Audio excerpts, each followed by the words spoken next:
अस्सलाम वालेकुम and welcome to recipes by Seemi. जब मैं केटरिंग क्या करती थी तो मेरे कस्टमर्स मेरे चिकन बोहरा फ्राई कटलेट्स बहुत ज़्यादा पसंद करते थे। बहुत ही इजी, क्विक और सिंपल रेसिपी है। थोड़ी सी एफर्ट के साथ बेहतरीन कटलेट्स तैयार होते हैं। आइडियल हैं रमज़ान में अफ्तार के लिए, लंच बॉक्स के लिए या पार्टीज़ में साइड डिश के लिए। तो देखते हैं चिकन बोहरा फ्राई कटलेट्स मेरी रेसिपी से। बोहरा फ्राई कटलेट्स बनाने के लिए मैं ले रही हूँ 1 kg chicken wings, 2 cups bread crumbs, 2 teaspoon salt, 2 teaspoon red chili powder, 2 teaspoon crushed black pepper, 2 teaspoon garlic powder, 3 teaspoon homemade multipurpose masala. इसका लिंक मैं डिस्क्रिप्शन में दे दूँगी, प्लीज़ देख लीजिएगा। 3 टीस्पून होममेड गरम मसाला, 2 eggs, 1 handful fresh coriander, 4 small green chillies जो कि hot वाली हैं, 2 ब्रेड के स्लाइसेस। और जितनी भी मैंने मेजरमेंट ली है वो मेरे इस मेजरिंग स्पून से या मेजरिंग कप से नाप के होती है। सबसे पहले ब्रेड के जो स्लाइसेस हैं उनको तोड़ के हम अपने चॉपर में डाल लेते हैं। इस तरह से ब्रेड के स्लाइसेस मैंने डाल लिए हैं। अब इसमें मैं फ्रेश कोरिएंडर डाल रही हूँ और साथ ही ग्रीन चिलीज़ डाल दी।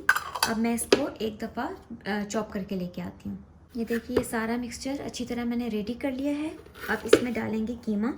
और अगर आपको लगे कि आपके चॉपर में एक साथ 1 किलो कीमा नहीं पिस सकता है तो कोई टेंशन की बात नहीं है, आप यही काम 2 दफ़ा में कर लीजिएगा, ठीक है।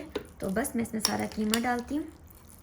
सारा कीमा मैंने डाल दिया। अब इसमें हम डाल देते हैं सॉल्ट, गार्लिक पाउडर,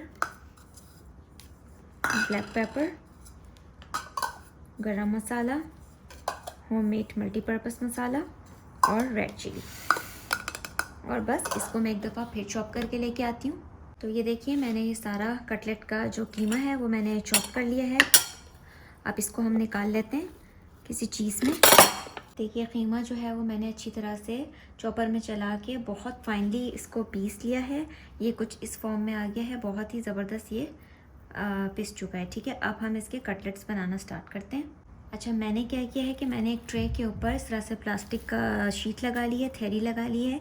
अगर आपको भी कबाब फ्रीज़ करने हो तो आप यही कीजिएगा कि इन कटलेट्स को बना के हम इनको ट्रे के ऊपर लगाएंगे। लेकिन वो 2 प्रोसेस में होगा, वो मैं भी आपको दिखाती हूँ। लेकिन सबसे पहले मैं क्या कर रही हूँ, एक कटोरी में मैंने ऑयल निकाल के रख लिया, उसको मैं इस तरह से अपने हाथों पर लगा रही हूँ और हम ये उठाएँगे।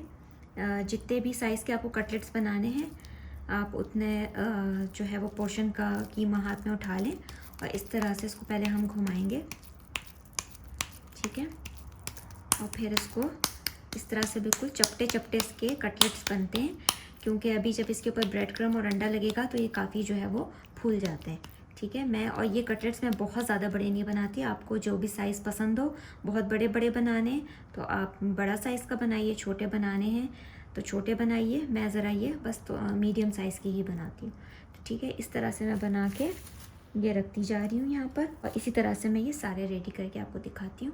ये देखिए, सारे कटलेट्स बना के मैंने रेडी कर लिए हैं। अब नेक्स्ट स्टेप इसका क्या होता है कि मैं इस तरह से कटलेट उठाऊँगी और उनको जो है वो ब्रेड क्रम्ब पे लगाऊंगी। इस वाले जो कटलेट्स होते हैं उसमें क्या होता है, ब्रेड क्रम्ब पहले लगता है और अंडा बाद में लगता है, ठीक है। अब मैं इसी तरह से सारों के ऊपर ब्रेड क्रम्ब कोट कर लेती हूँ। देखिए, मैंने इस ट्रे के जो है कबाब सारे क्रम्ब कोट कर लिए हैं। अब अगर आपको और भी कबाब फ्रीज़ करने हो तो आप उसके ऊपर एक और प्लास्टिक की शीट रखिएगा या थैली, जो भी, और फिर उसके ऊपर इसी तरीके से क्रम्ब कोट कर लेंगे कटलेट को। और फिर अब जो कबाब रखूँगी वो मैं इस शीट के ऊपर रखूँगी, ठीक है। इस तरह से सारे कटलेट्स जो हैं वो क्रम्ब कोट हो गए हैं। अब ये वाले कटलेट जो हैं वो तो मैं फ्रीज़र में रख रही हूँ, उनको मुझे फ्रीज़ करना है। और कुछ कटलेट्स जो हैं जो ये रह गए हैं, मैं इनको आपको फ्राई करके दिखाती हूँ। इन कटलेट्स को फ्राई करने के लिए हम ले लेंगे सबसे पहले जो एग्स रखे हुए थे, ये खोल लेते हैं, अंडों को फेंट लेते हैं। ओके जी, मैंने रख लिया अपना फ्राई पैन चूल्हे पे। स्लो फ्लेम पे मैंने इसको हीट अप कर लिया है। अब इसमें मैं डाल रही हूँ 4 to 5 टेबल स्पून ऑयल, ताकि हम इसको शैलो फ्राई कर सकें। अंडा मैंने अच्छी तरह फेंट लिया है। अब इनको फ्राई करने का तरीका ये होता है, अगर आप चाहें तो इसमें salt and paper, black pepper डाल सकते हैं। मुझे ये ऐसे ही ठीक लगता है। अब हम एक कबाब उठाएंगे और फिर उसको उसमें इस तरह से हम अच्छी तरह डिप कर लेते हैं, ठीक है। और फिर इसको स्लो फ्लेम पर हम फ्राई करेंगे। सारे कबाब मैं इसी तरह डिप करके इसमें डाल लेती हूँ। ये देखिए कटलेट्स मैंने इसमें डाल दिए हैं। अब हम इसको स्लो फ्लेम पर ही पकाएंगे क्योंकि कीमा है ज़ाहिर है मुर्गी का और कच्चा है, कोई बॉईल वगैरह तो हमने इसको किया भी नहीं है। तो हम एक साइड को तकरीबन 5 to 6 मिनट्स तक कुक कर लेते हैं। चलें जी, अब कटलेट को पलट के देखते हैं।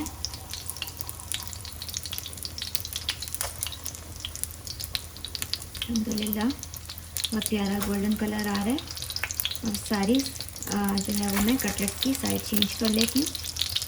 इस साइड से भी कटलेट जो है वो अच्छी तरह कुक हो रहे हैं, देखिए। और आपको लगे कि जो साइड और पकनी है आप उसको दोबारा फ्लिप करके पका सकते हैं। और ये जो दो कटलेट रह गए थे प्लेट में, उस वक्त जगह नहीं थी फ्राई पैन में, तो ये मैंने अब डाल दिए इसमें। ये भी साथ साथ कुक हो जाएंगे। बस अब इनको अच्छी तरह से गोल्डन कलर आने तक और ये अच्छी तरह से अंदर तक कुक हो जाएं, बस जब तक कि हम इसको पका लेते हैं। जी, जो कबाब हो गए हैं उनको हम किचन टावल पे निकाल लेते हैं। ठीक है, दोनों साइडों से चेक कर लीजिएगा अच्छी तरह हो गए। और जिस साइड पे आपको लगे कि अभी कुक होने की ज़रूरत है तो उस साइड को आप मज़ीद कुक कर सकते हैं। ठीक है, तो जो रेडी हो गए हैं वो मैं सारे रिमूव कर रही हूँ। भूरा फ्राई कटलेट्स बिल्कुल रेडी हैं। बहुत इजी, क्विक और सिंपल रेसिपी है। टेस्ट उतना ही मज़े का है। शाम की चाय के लिए भी बेस्ट आइटम है। उसके अलावा आप इसको रमज़ान के लिए बनाकर इफ्तारी के लिए फ्रीज़ कर सकते हैं। बच्चों को लंच बॉक्स में दीजिए, चाहें तो एज इट इज़ दीजिए, नहीं तो इनका बर्गर बना के या पराठे का रोल बना के भी दे सकते हैं। बच्चे बहुत इंजॉय करते हैं। वीडियो अच्छी लगे तो please like, share and subscribe my channel. Bell icon को भी ज़रूर प्रेस कीजिएगा ताकि आपको मेरी लेटेस्ट वीडियोस और अपडेट्स मिलती रहें। Thanks for watching the video. Allah हाफ़िज़।